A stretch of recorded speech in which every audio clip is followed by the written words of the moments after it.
If your radiators upstairs are only heating up halfway or not at all even after bleeding them, you're probably dealing with some common heating system issues that need a closer look. First, make sure you've properly bled the radiators to release any trapped air. That's usually the first step. Then, check your boiler pressure if you have a sealed system. It should be within the recommended range, usually around 1 to 1.5 bars.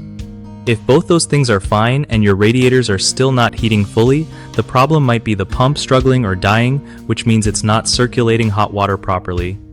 Another thing to check is the level of the radiator itself.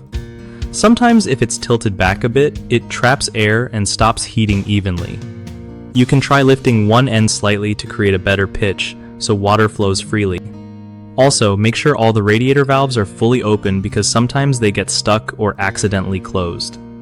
Lastly, if your radiators haven't been serviced in a while, scaling or sludge buildup inside them can block heat transfer.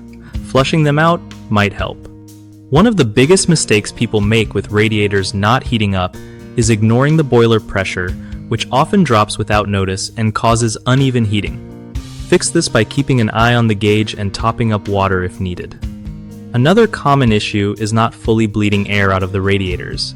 If you just do a quick burst and stop, some air pockets might remain and mess with heat flow. Bleed slowly and until water flows steadily. The third mistake is overlooking the pump condition. Pumps can lose power or fail over time, so if your radiators are cold despite everything else being checked, have the pump tested or replaced.